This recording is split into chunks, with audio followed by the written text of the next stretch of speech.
Welcome everyone. It's Jonathan Fishman and Lauren Fogelman again for our multi-part series, 5 Steps to Win New Clients, even when you don't enjoy this. Today is 5 Steps to Win New Clients, even when you don't enjoy the sales part. But it's part of this longer 7-part series that we're doing called Increase Profitability by Working with Law Firms. And I'm going to share my screen. I'm going to start by doing a little introductories, saying first hello to Lauren. Nice to see you. Lauren and I are your hosts for today, and we've done this for a slew of different years, and a few little announcements up front regarding LeanLaw, and then we'll get to the content. So Lauren and I, I'll introduce Lauren more formally in a minute. I am the CEO. I'm Jonathan Fishman. I'm the CEO of LeanLaw. I'm also one of its founders.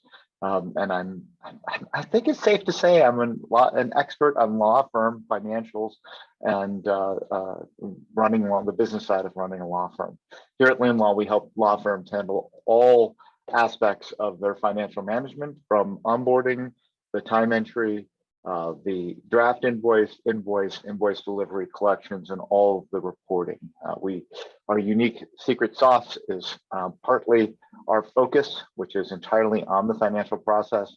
Secondly, our deep and industry-leading integration with QuickBooks, and I think the ease of use of our product, and our mission is to help law firms run better businesses. A few things, just announcements about LeanLaw.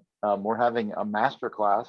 So a masterclass is when our LeanLaw folks, our experts, our head of customer success, other experts in the products meet with our community. These are both accounting folks who live outside the community. I mean, they're not LeanLaw users per se, they're support people on LeanLaw. Our LeanLaw users come together in a semi-casual way and talk about something in the product. This month is a deep dive into invoice delivery, something really important that's happening at LeanLaw. Second announcement is we're doing a new working lunch schedule. So what these working lunches are is it's in our LeanLaw Accounting Pro program, and it allows folks to come together in a casual way, kind of during lunch, learn, share, create community, educate each other around servicing law firms. And then lastly, we have a monthly mini webinar, 30 minutes of marketing, short tasks to improve your online presence. So we really realized that our marketing partners really wanted some coaching on marketing. This is not what Lauren's doing, which is business coaching. This is really getting into some tactical things at the website level and other marketing. So any of those things, you can chat us. I'll send a link out to the LeanLaw Accounting Pro program. Now, I mentioned this, and I'm going to show it to the group because I want to evangelize this. This is a screenshot for something that's going live in LeanLaw. What we're doing is beginning to take ownership of delivering the invoice. And the first phase of that is emailing it. And the goal here, and what we're trying to get at, is we want to reduce the tension around a law firm, a law firm's client's conversation of money. And the number one thing where we see tension is invoice presentation. And not just the line items on the invoice, but what you're trying to communicate, the value. So we are building an architecture that allows the law firm, and you as consultants to the law firm, to help shape how that information is received. Some of the most basic things like account summary or evergreen retainer summary, but also we're looking at more innovative things like what's still in WIP, what hasn't been billed that might be presented on the invoice, or who did the work? How is that dispersed among different attorneys at different rates? Or what was the work? Meaning how much depositions did we do versus client meetings? Different ways to interpret the work and the derivative value. And it's super important to us because this is something that we're going to come out with, something called LeanLaw Payments. And this is going to be a very important branding. LeanLaw, down the road, when you think of us, you're going to think about QuickBooks Online and integration, number one. Number two, you're going to think about our reporting, but specifically compensation tracking, which we're better at than anyone in the industry. And I believe number three, you're going to look at LeanLaw invoice delivery and payments. Those are 3 major branding points of the company that we think about in the marketplace. And fundamentally, it's not just to communicate more value, but it's really to solve fundamental issues around accounts receivable, realization, attorney productivity. If we can get invoices delivered and get them paid very efficiently, it solves lots of upstream problems in cash flow, capitalization, and performance. Okay, that's the little thing on LeanLaw. If you have any questions about any of this, please feel free to ask questions in the chat. Before we get going, Lauren, I'm going to start this. I'm going to stop sharing my screen and come back to us. And I'm going to launch a poll. And this is just a introductory poll. If everyone could please quickly fill it out. It's up for 8 seconds so far. And are people seeing the poll? No one's responding. Any issues with the poll? Strange.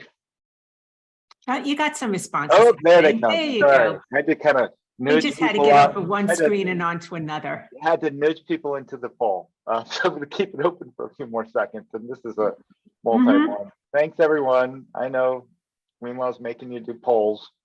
Okay, I'm going to end that. All right, Lauren, let's get going. Let's just start with, tell me a little bit about yourself, Lauren. Like, what's your, what's your background? Tell us about your practice.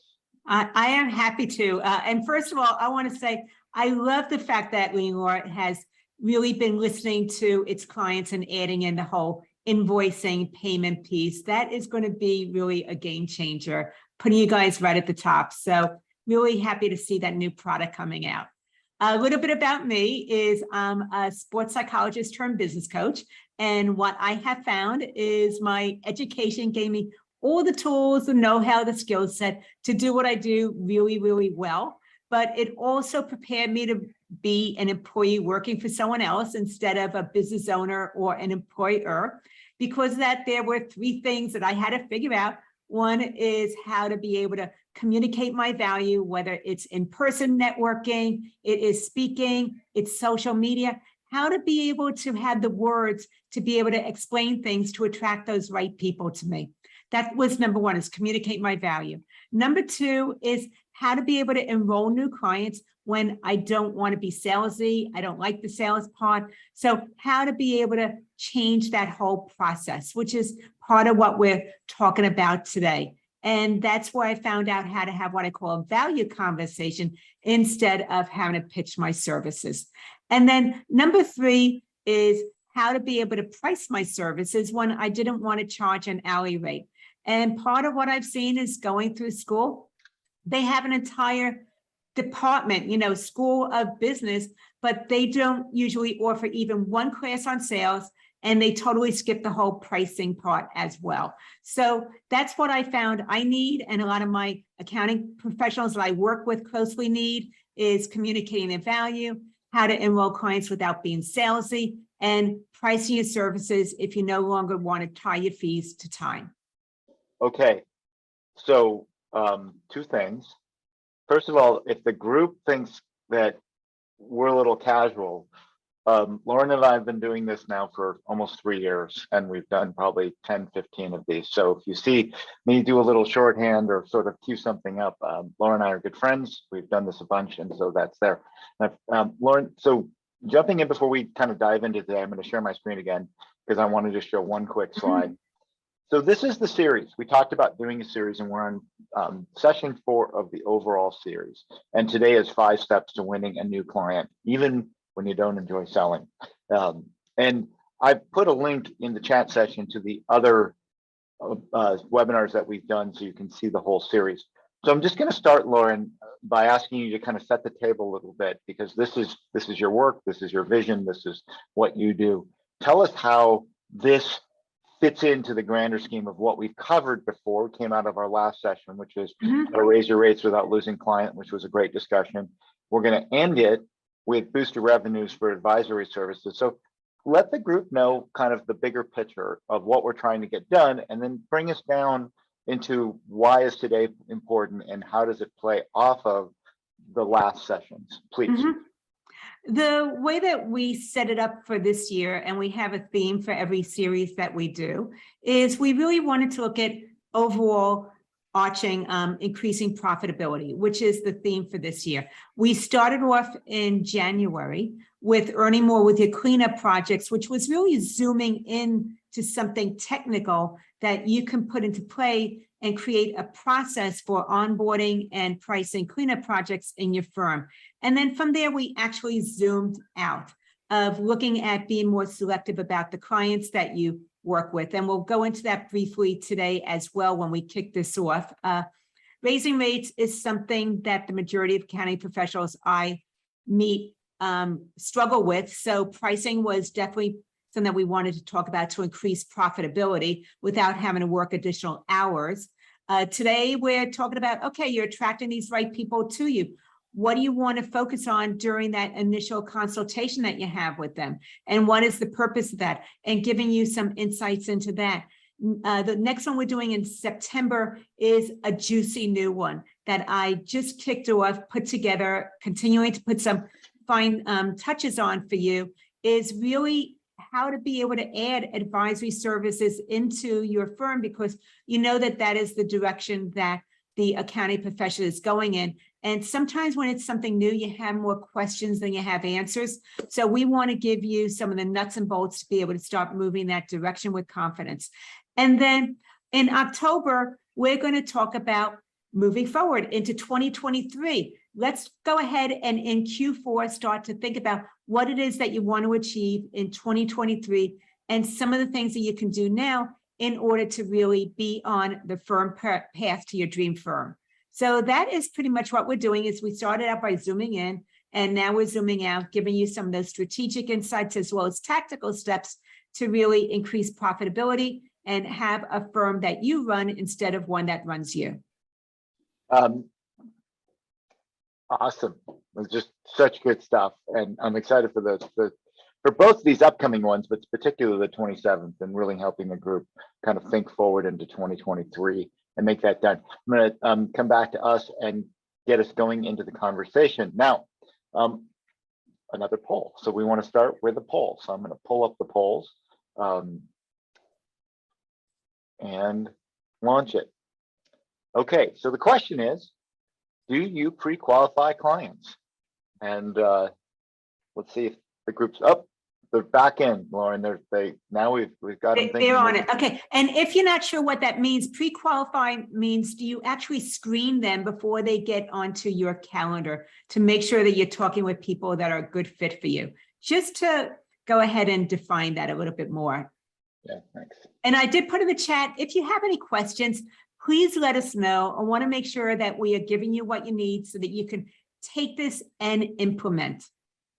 Okay, I ended the poll, and it's tied, between anyone can schedule. So it's basically like the floodgates are open. The majority are anyone can schedule, or I'd like to screen, but I'm not sure. A small percentage says they screen first. So good. So let's get into the conversation, Lauren. So this is kind of a general question, but it's a setup, which is overview how you work with quality clients, and let's make sure we define a quality client as part of that. So what's a quality client and how do you work with them? The quality clients I'm going to go into a little bit more in our next question, but just to give you an overview, as you know, there's some clients that when you see them on your calendar, you're doing work for them. You are happy to do that work for them. And others, you just get a communication from them, and that gives you anxiety. So that is a little soundbite about the difference between the high quality versus low quality clients. But this is all an overview from the Raise Your Rates formula that I created and I work with my clients closely on, is how to be able to really take these steps. You can implement them even for what I'm sharing with you and start to get some results. The very first thing that you want to do is understand who your quality clients are. Who are those clients that are a dream to work with? They respect you. They have boundaries. They quickly respond to your requests, as opposed to the ones that are headaches and you wish you would go away. And maybe you try to raise your fees and they still say yes and stick with you instead of moving on. So you want to be very aware of what it is that makes up a quality client instead of a low value client, because they do have different things that they want as far as working with you. The second thing is communicating your value, because actually what you put out there, whether it's at a network meeting, when you're introducing yourself to someone, whether you're posting on social media or other types of marketing you might be doing. Communicating your value is sometimes you understand the essence of it, but you don't always know the right words.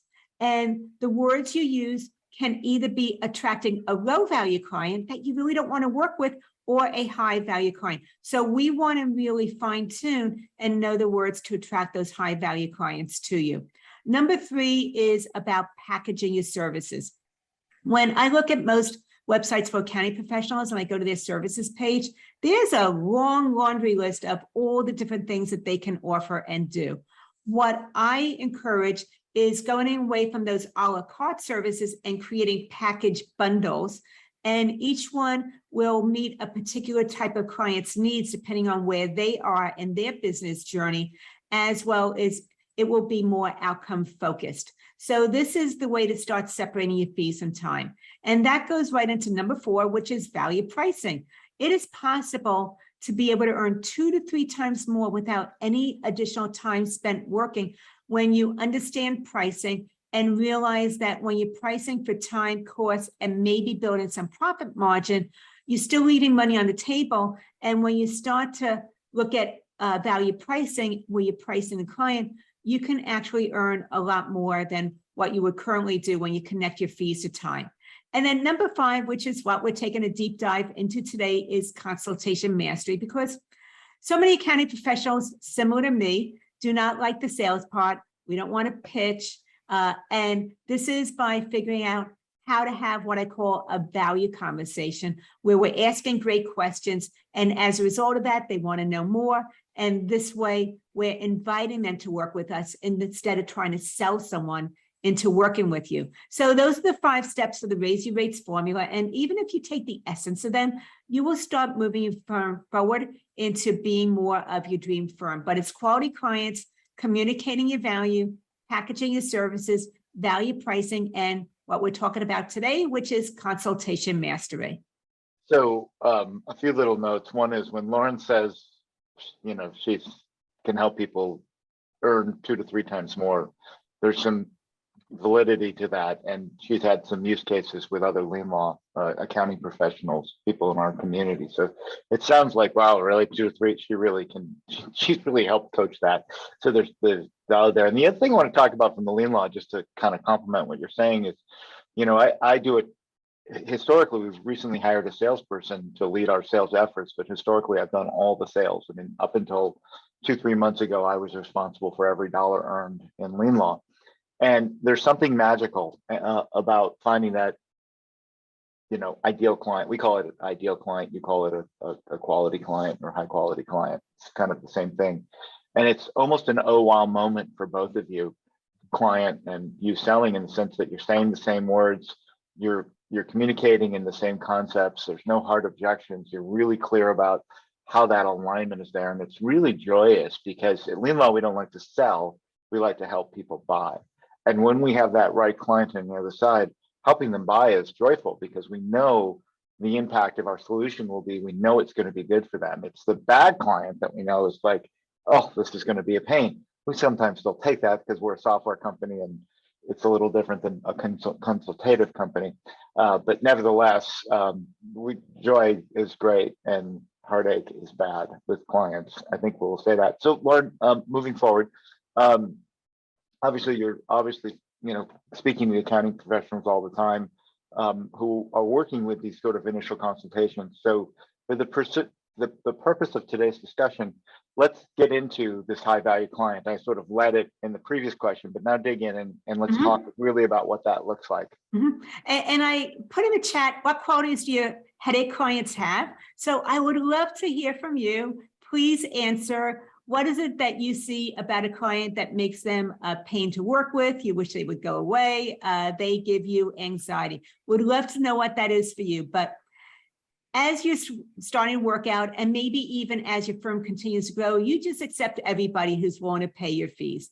What happens then is that there is a wide range of clients that you're working with. Some of them are a headache to work with, and some of them are a dream to work with. And I would love to hear, like I said, from you as to what do you see as some of the qualities of headache clients. what my clients have shared with me is that these people are late for everything. They are late to respond to your communications. They are late paying invoices. They are late to meetings, and sometimes they forget the meeting or don't even show up when scheduled. So they are late for everything. Employee, they either treat you like an employee, or they treat you great, but then they treat your staff like an employee. And so that is something to think about also, is that they don't really have the respect for your firm that your firm deserves.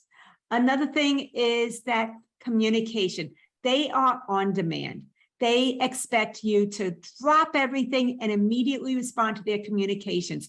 I was talking with one of my clients last week who's an EA, and it was like Saturday night, 8 o'clock, and he had one of his clients text him Saturday night, 8 o'clock. He didn't respond. And this client happens to know his wife also. So she went ahead and texted his wife to let him know that she wanted to talk to him and get back to her. And that's just not okay. So we talked about that client and putting some boundaries in place, and that maybe if that continues to happen, eventually actually letting that client go and placing that person with someone who's better suited for his firm and his firm's culture. But that is something to think about, is that they expect you to drop everything and make exceptions for them without wanting to pay additional fees for that premium service. So that's some of the things about low quality. So the next part of it is I put in the chat, what is it about high quality clients that make them a joy to work with?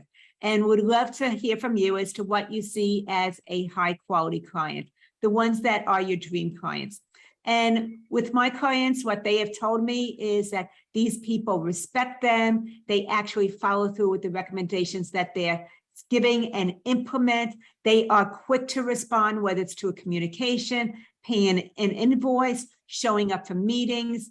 They are someone that brings questions to the table that are relevant and want to understand the financials better. So they are engaged clients, and they actually respect you. They treat everybody on your team with respect, and they are looking to see you as a resource and a team member, as opposed to treating you as someone who's just doing the compliance work. So that's the difference. And like I said in the beginning, you end up with a wide range, but later on, I suggest that you become more selective and start to cherry pick your clients.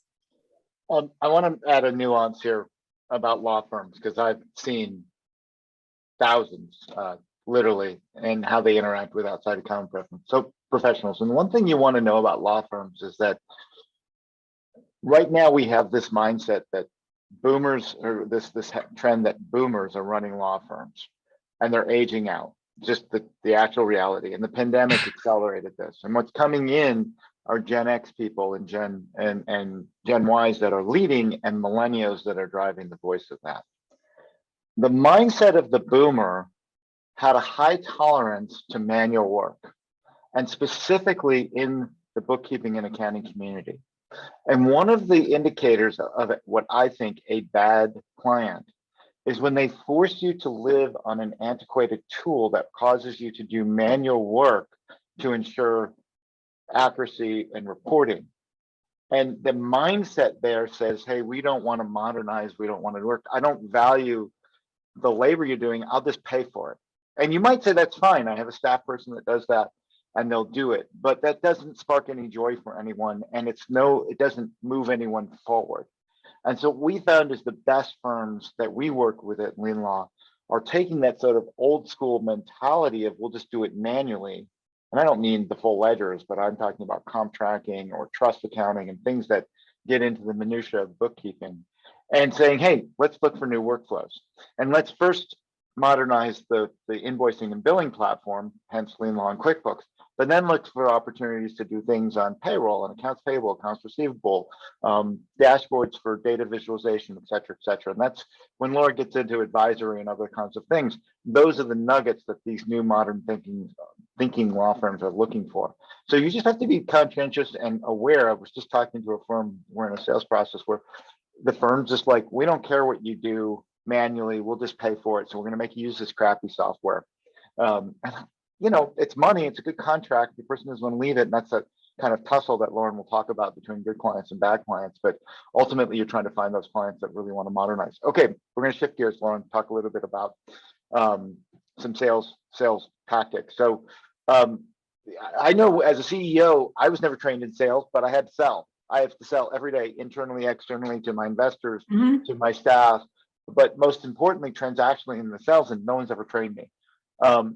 You're having these initial consultations that lead to more clients. You've got to get out and talk to people. And so let's just kind of highlight some of the mistakes that people are making there that they may not even realize they're making. Sure. And I will say a lot of these I learned from my own experience because they didn't teach me how to do sales as I was going through school either. And have really seen that adapting these and correcting them makes a big difference. But we don't even realize sometimes some of the mistakes that we're making, and we end up killing our own sales.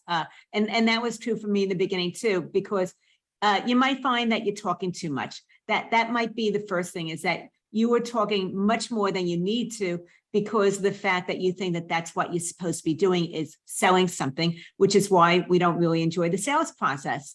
The other thing is that as you're listening to someone's complaints, their problems, and you know that you can help them, you might go into making an offer or the pitch too soon where you're discussing the solution. And the reason I'm bringing that up is because according to my research in neuroscience, is when someone is talking about all their problems, they're in that freeze, flight, or fight, flight, or freeze mode. And so they're kind of like stressed out, and it's bringing up stuff for them. They are unable to make a higher level decision when they're talking about all their problems, but you're hearing it and you know you can solve it. So that's why you jump in with the offer too soon. And what you need to do is actually get them out of that reptilian part of their brain where they're in the fight, flight, or freeze because they're connected to their problems, and get them more into the executive functioning, which is the prefrontal cortex, where they can make those higher level decisions. So it's a quick switch, but you do want to make sure that you're making that switch and getting them out of their problems before you're talking about how to move forward. The other thing is that you might give them too much information about the details of how it works, and that overwhelms them because they do not understand the financials to the way that you do. And by talking too much about the details of the tactical steps will actually cause overwhelm. And when people are overwhelmed, they just want to reduce that stress, and then they postpone a decision. Another thing that happens is as soon as you hear an objection, you wrap up the conversation. You think it's over. They're really not interested in working with you because you don't understand the meaning behind the objections, which we will talk about towards the end of our conversation today, is how to be able to have a different outlook on it and how to approach that. One more thing is you're connecting your fees to time, which is always going to be about then focusing you being more of a technician and doing the compliance work instead of looking at the value of your services and your expertise. And the last one, which is so important, we're going to spend a lot of time on this one, is you skip the discovery process and don't really understand what's most important to them because you're focusing on what's important to you. So those are some of the things that we all have made as mistakes. And as you start to course correct them, you will have better outcomes in the initial consultation. Yeah, a few little notes, because this is something I do every day now. So I've learned a lot from my own mistakes. And the two things that you said is really revealing to me, which was talking too much. Like I'm a good speaker. I like to talk. I get excited about LeanLaw and I really want to speak. And sales is predominantly about listening. And asking really good questions. People will reveal all the answers to you in discovery. That's why discovery is so important, having a really good process, which we'll get to later. But listening is really important. The second thing is, as you said it, I'm verbose and get into too much detail. And that overwhelms someone and all of a sudden distracts them from the bigger picture of what we're trying to do, which is in most instances, especially if I'm more transactional in my sales, but it's to get to the next step, right? That's every sales meeting is to get to the next step, the next meeting, to get to the final Mhm. conclusion where you say, hey, okay, can we cut a deal? Can we actually do that? So it's really have to be careful to not overwhelm someone with a lot of detail, especially if it's technical and what, because you know the whole solution. Like when I go into a law firm, I know everything. I know exactly how to get them from here to there, but I have to be very careful to make sure we don't overwhelm them in that conversation. So this discovery is really, really critical in this process. Let's talk a little bit about, I want to make one little more comment. Sorry, Lauren. Please. One other thing that I want to add is, in a law firm, know who you're talking to and know what's important to them. And what I mean by that is, predominantly in deciding who's going to hire you, there are their sales personas. Someone that represents the lawyers, whether it's a solo or whether it's a small law firm or a managing partner, but someone who's thinking of the business of the law firm, and then an operator who's thinking about the mechanics of running the financials or billing or some facet of it. The managing partner's mindset is reports, are we modern, is it efficient, etc. The operator's how is it all going to work? And they're two different conversations, although they're similar, and you want to make sure through discovery that you know who you're talking to and what's most important to them, and speak to their needs, and not mix the two up. Okay, we're gonna do a poll. Another poll. What's your selling comfort level? So we're just trying to query the group, saying, how do you guys like to sell? Is it something you like to do? Is it something that's a chore? Okay. So Jonathan, while they're answering that, I wanted to say something else about that. If you are meeting with someone and they then need to go back and talk to somebody else about your product and hiring your services, is first of all, you really want to get everybody into the meeting with you instead of having someone else pitch why they ought to be signing on with you. But one other thing to think about that's an advanced move is you want to possibly coach them on what questions do you think will come up, or where do you think there might be resistance when you're talking with this other person in your firm about hiring you, and maybe help them to navigate that conversation so that they're able to really hone in on the talking points that are most important. Yeah, we do that often, which is find our champion and then give the champion tools to communicate the value to the rest of the team. But I'll tell you, Lauren, I appreciate what you're saying, that try to get everyone in one meeting. Again, I'm talking from the software side, and there tends to be, on the software side, when they're considering someone out front doing due diligence, and then you have to bring other people in, and it's just necessary. So we could lead in. So the poll is a good lead into our next question.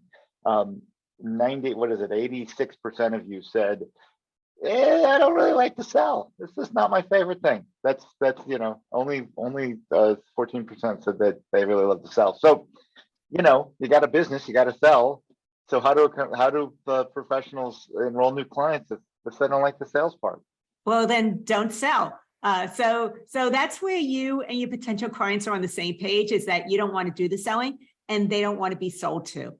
So think about that. It's like going to a networking event and you're trapped in a conversation with someone that just talks about themselves and goes on and on. Maybe you can get a word in edgewise, and then that person goes back to talking about themselves and then hands you a business card and tells you what a great conversation it was, and you were drained.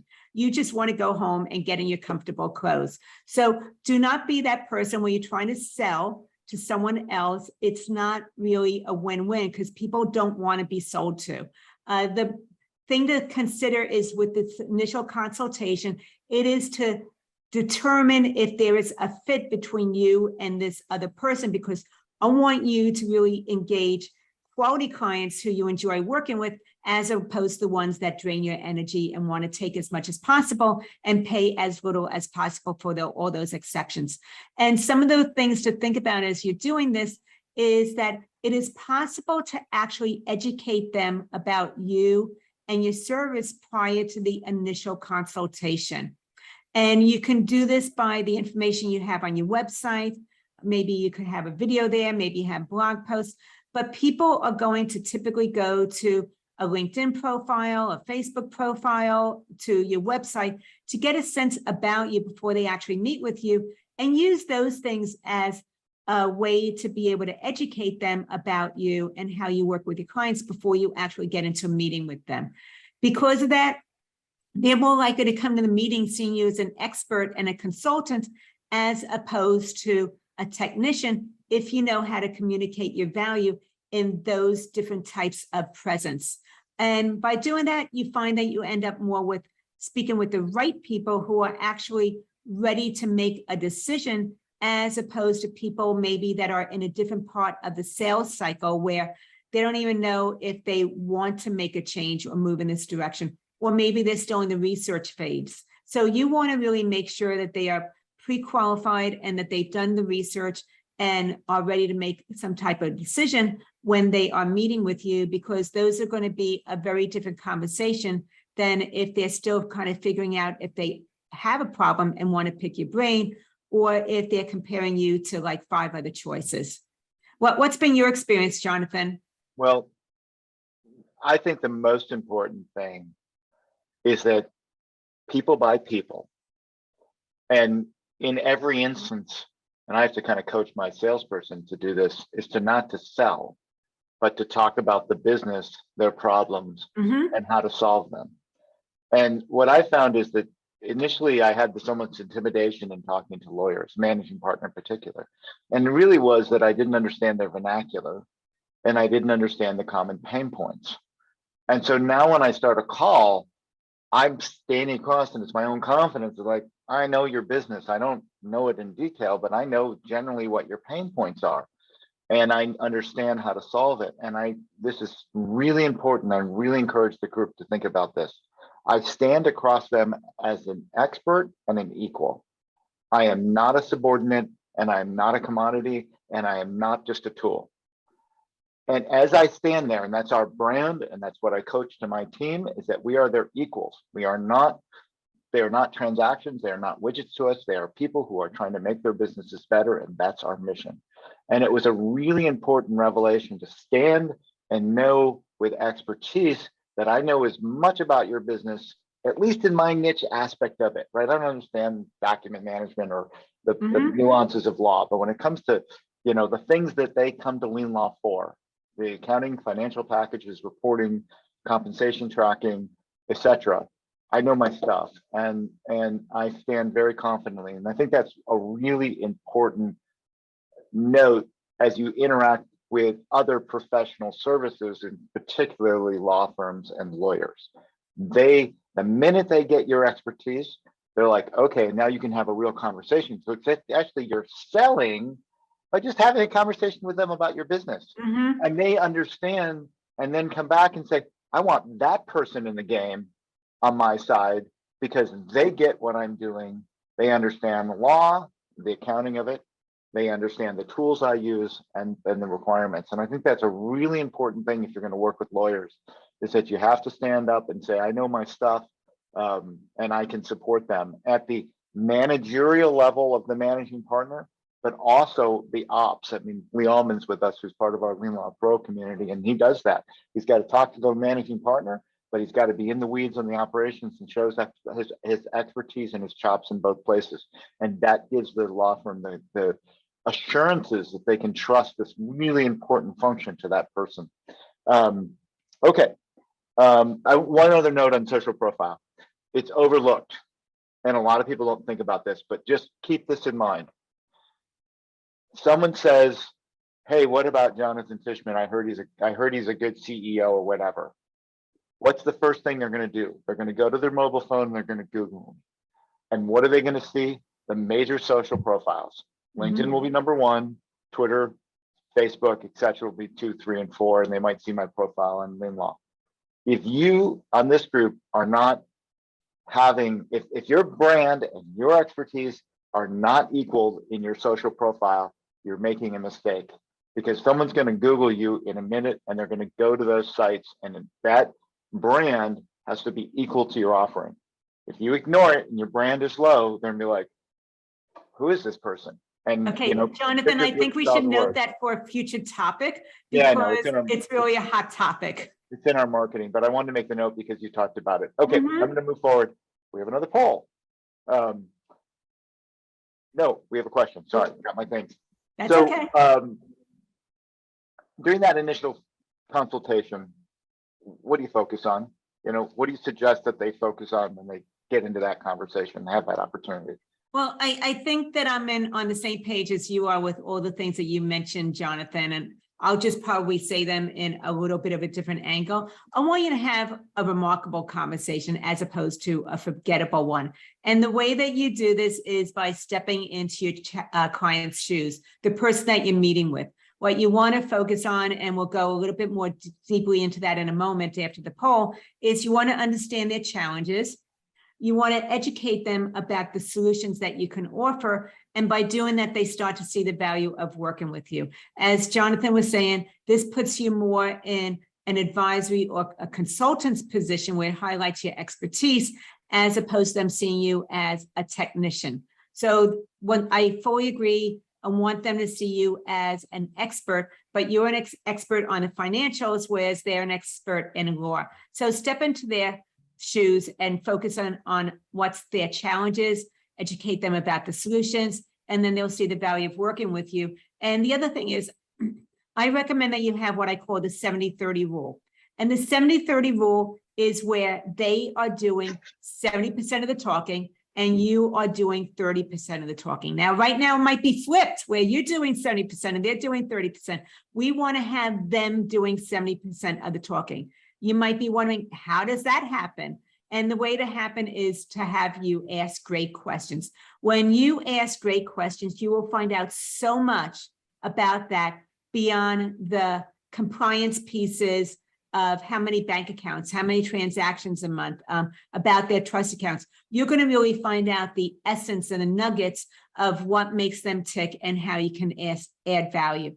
And as they're answering the questions, what you really want to do is not start to think about how you want to respond to that. You want to really listen well, and you want to take notes of what they're sharing with you, and you want to take notes in their words as opposed to translating it into your words.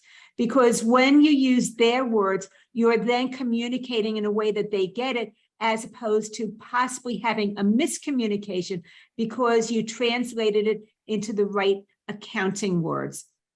So I want to just say, if they say the bill part, you want to say the bill part as opposed to the invoicing system. You want to use their words, not the correct ones. And when you do this, by having that value conversation where you're stepping into their shoes and understanding what's top of mind to them, you're really listening well, what you're going to discover what their needs, their wants, and their desires are. Now, these are all interrelated, but they're three different things. The needs are the essentials that they need to have in order to be operational. The wants are things that they want to have in place, no, they ought to have in place, but either they don't have the capacity, the know-how, or the skill set to be able to do it, or they're running in too many directions, they can't do this themselves any longer. And the desires are future focused. This is really what positions you. This is the sweet spot, is understanding the desires and what is it that they're aiming for, what it is that they want to achieve that's future focused, and then you showing them how you can help them to achieve that. So as you're asking great questions and listening, you'll find out their needs, their wants and desires, but connecting your service to their desires that are future focused is where your value comes in.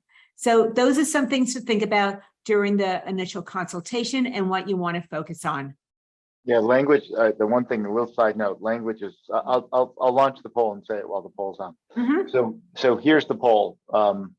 Your response to objections, but the comment I was going to make was just recently, this last week, I was in a meeting, and it's just a little nuance, but the law firm called their partners shareholders. And for the first third, I like shareholders, and I didn't click any, those were the partners. So I then recognized that, and for the rest of the conversation and in my follow-up email, started using the word shareholders when I referred to the partners. And to your point, it's a little nit that you don't have to deal with, right? And they feel seen and heard, that you're using their language and you're explaining things in their language. Translation is really important. You're doing it this way, and using their language. And sometimes you have to translate. Oh, this is especially when we're doing LeanLaw because it's features. We have to do that. So I'm going to end the poll because it's been on for 53 seconds. Talking too long. See, I'm talking too much. It's not the 70-30.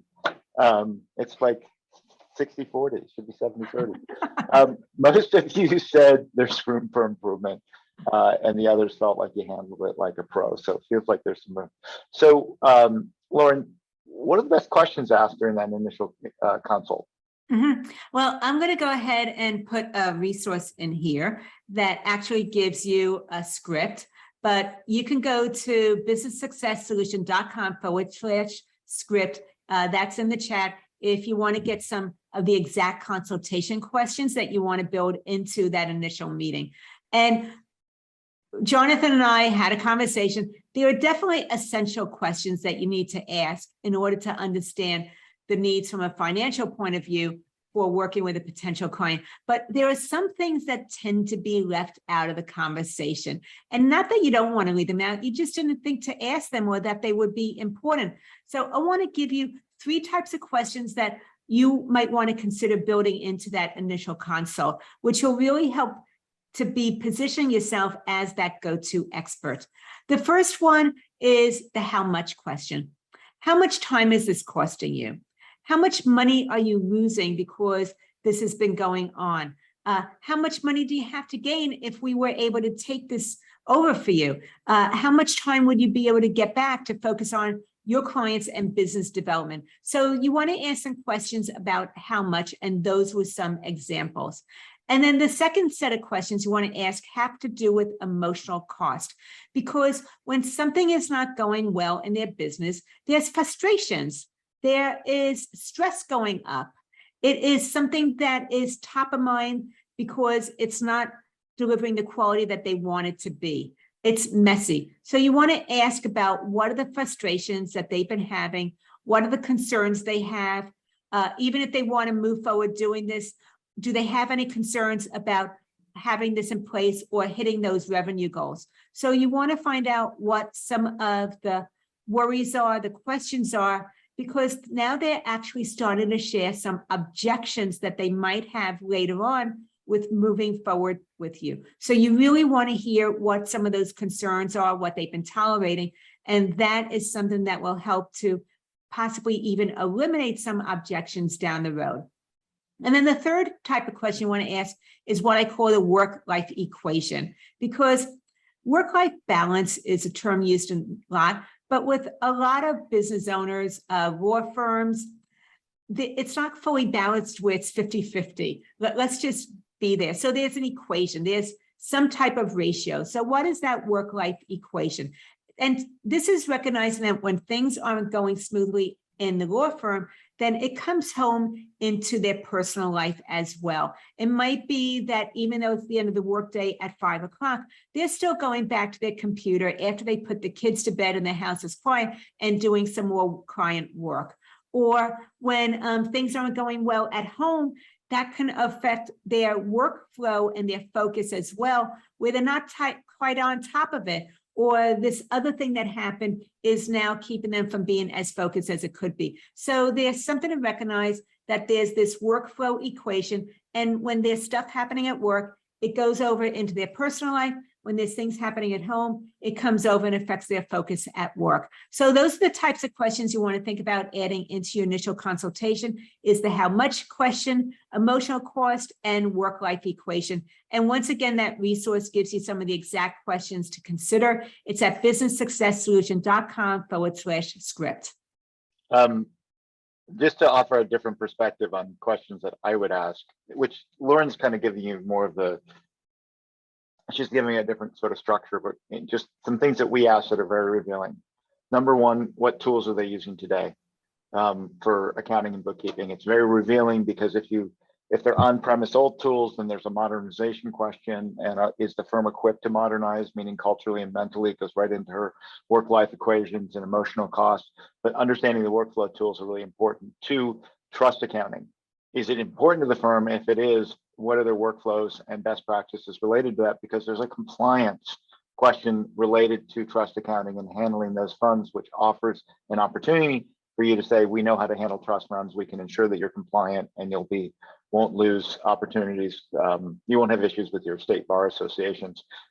That also, working with retainers, has an opportunity to address accounts receivable, because if they use trust accounts and retainers well, it mitigates cash flow issues because your money's already in the bank. The third thing that you want to probe around is reporting. What data do they get? How do they get that data? And specifically productivity and compensation tracking. Comp tracking is the most manual, arduous process for most firms, and the most valuable for the managing partner or for that law firm partner. It's the highest ticket item. And typically, even if there's blemishes in LeanLaw, but we're awesome at our comp tracking for that firm, we win the client. They'll tolerate something that they have to do as a workaround because our comp tracking is so good. So I just wanted to kind of raise those three things to look out for when you're doing your discovery. Lauren, so we've done the consult. So what happens next? What do you do when you're done asking questions? This one's a short, easy answer. But basically, you want to ask them if they have any questions. And what I've found is, if it's a fit, you want to extend an invitation as to how to move forward and work together. You want to answer their questions, but a lot of times they'll ask you, how does this work? And that's when you can extend an invitation if it's a fit. If it's not a fit, give them some advice or maybe an immediate next step, and then bless them and send them on their way. You are not obligated to enroll them into working with you just because they share interest or because that you had a meeting with them. So once again, remember, the purpose of this initial consultation is to determine if someone is a fit for your services and a culture fit of someone you want to work with, because I want you to have dream clients, not headache clients. So if it's not a fit, give them some advice and then bless them and send them on their way. If it's a fit, then go ahead and extend an invitation. And let's jump right into the one about objections. Because we have just a couple minutes left, Jonathan. I want to make sure that we talk about that. So it's number 11. Oh, sorry, I was sitting. That's okay. So, well, let's have at it. So, when you're dealing, the most critical part is the objection. So you ask good questions, you go through this process, and you start to work with you, but it takes time. So you have to go through this most critical consultation, the objection. So how do you just give some coaching advice on how to handle objections? Well, the first thing I want to say is, as an accounting professional, you are someone who understands the story behind the numbers. You can see patterns, you can read them, you can interpret them, you get curious about them and why it's maybe not working and how to fix it, because it's something that you really understand and you're passionate about. I want to encourage you to take that same mindset about getting curious about understanding the story behind the numbers and apply that now to objections. You want to understand the story behind the objections, because the objections are what is coming up on the surface, but there's something underlying that. Either it's that they haven't seen the full value of working with you yet, or they might still have some questions that they haven't answered yet. Those are some of the things to think about. I did put in the chat asking what your top objections were that you commonly come up against. And interested in hearing what that might be for you. But I want to say, if you look at this as a story behind the objections, then they're less likely to throw you off when you get to this part of the conversation with a potential client. So what you want to do is figure out what your top 5 objections might be. I can think about pricing being one. I need to meet with someone else and run it by them before we move forward. Timing might be another one. Also that, I don't know, those would be the top 3, is maybe pricing, timing, I need to talk to somebody else. Those are the top 3. Maybe there's another couple that come up specifically for you. It might also be about integrating from one platform that they're using to the one that you currently operate on. So those might be some things as far as objections go. You want to come up with your top 3 to 5. And then you want to write out how you would like to respond to them. That way, when they come up, you're now a little bit more collected in your thoughts as to how you want to respond to that objection.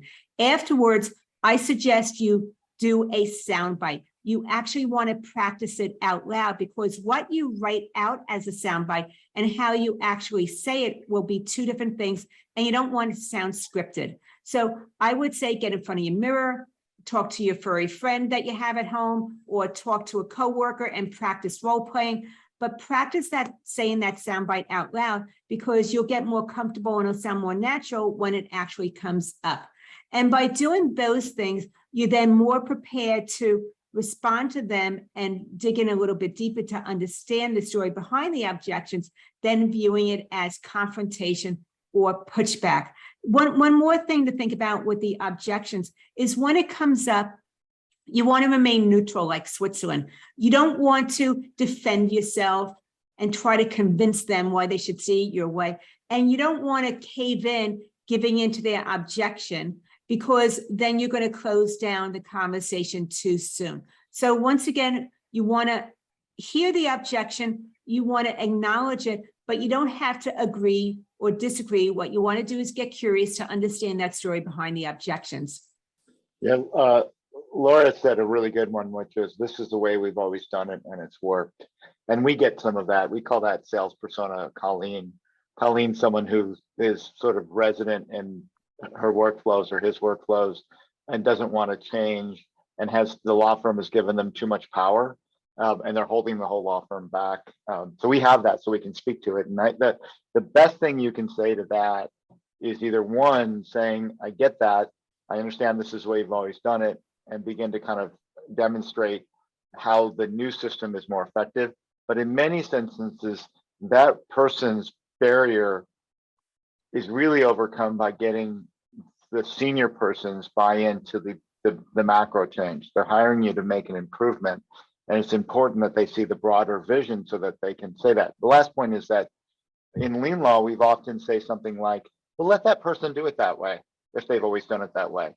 Don't let one process with one person hold back 90% of improvement for the rest of the firm. We can still do it that way, no problem. But let's have this opportunity to innovate everywhere else, so they feel, okay, I don't have to change. Because when they say that, it's all about the fear of change. And so you just tolerate it. It's okay, we'll do that one thing that way, but then we'll get all this improvement. And what we all know is that the minute we get going, that person will realize how stupid it is the way they're doing it. And they'll make change. Laura, I'm going to do two things at once because I'm late. Yep. I've shared a lot, so let the people know how they can engage with you if they want to. And I'm going to put a poll up, just asking point blank if you're interested in talking to Lauren more.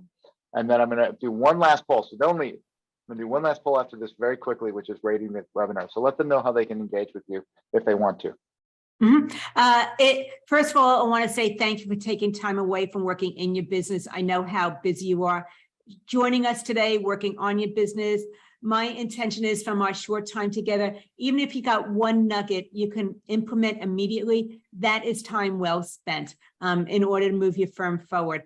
If you would like to have a further conversation to be able to talk about how to be able to implement this into your firm to increase the value of a client, raise your rates, work with quality clients, and master the sales conversation, let's have a dedicated conversation where I can find out more about you. I have put aside some slots for a path to profit strategy session. As I said, it's a dedicated conversation. If that interests you, I put a link in the chat. You can go to businesssuccesssolution.com/let's talk, and that gets it moving forward. Lauren, thanks for this collaboration, and thank you all for participating and listening to us. This is the really, you can see how, like, hey, I want to get my 2 cents in. I do a ton of sales work, and I've learned so much in the 6 years of sitting at LeanLaw in this role and working with law firms with that. So it's a really joyous conversation. So thanks, Lauren, for framing the conversation and this collaboration that we have together and doing these polls. And thanks to everyone who attended today and has attended previously. We really appreciate the engagement and the community. So I'm going to officially say goodbye to you, Laura. Have a good rest of your summer. Enjoy your travels, and end the poll or end the session for everyone today. Thanks, everyone. Have a great rest of your summer. Take care. Bye, Lauren.